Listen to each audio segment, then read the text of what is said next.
जब कभी भी हम लोग जावास्क्रिप्ट या रिएक्ट पढ़ते हैं तो उसमें एक टर्म बहुत कंफ्यूजिंग लगता है। ये है डॉम, डॉक्यूमेंट ऑब्जेक्ट मॉडल। और ये डॉक्यूमेंट ऑब्जेक्ट मॉडल का क्या यूज़ है, ये कैसे रिप्रेजेंट हो रहता है, और इसका हम लोग यूज़ कहाँ पे करते हैं इन जावास्क्रिप्ट, इन रिएक्ट, ये कैसे इंटरनली वर्क करता है। ये लोग अगर जावास्क्रिप्ट में बात करें कि जावास्क्रिप्ट में डॉम कैसे काम करता है, तो एक सिंपल से एग्जांपल से समझते हैं। आप ये देख सकते हो, ये HTML कोड है।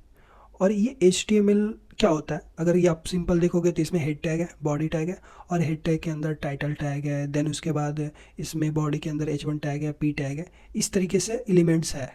जब कभी भी ये पेज लोड होता है ब्राउज़र में, तो ब्राउज़र क्या करता है, ऑटोमेटिकली एक डॉम क्रिएट कर देता है इसकी, जो कि इस तरीके से रिप्रेजेंट रहता है। तो आप इस इमेज में देखोगे कि HTML में क्या हेड एंड बॉडी अलग हो गया, देन इस तरीके से ट्री स्ट्रक्चर में ये डिफ्रेंशिएट हो जाता है, और ईच एलिमेंट को हम लोग इसमें नोड बोलते हैं।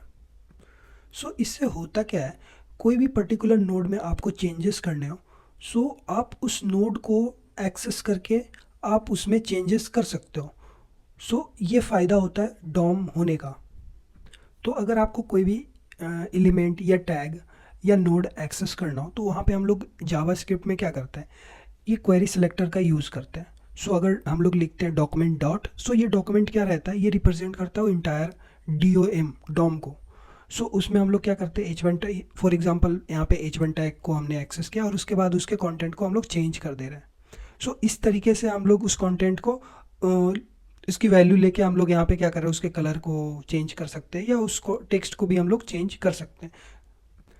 इन समरी अगर हम लोग बात करें, हालांकि डॉम के अंदर ये जावास्क्रिप्ट के कॉन्टेक्स्ट में था, अगर रिएक्ट के कॉन्टेक्स्ट में समझेंगे तो उसमें वर्चुअल डॉम, रियल डॉम और कुछ एल्गोरिदम होते जो काम करते हैं एलिमेंट्स को, कंपोनेंट्स को चेंज करने के लिए, कंपोनेंट्स के वैल्यू को चेंज करने के लिए।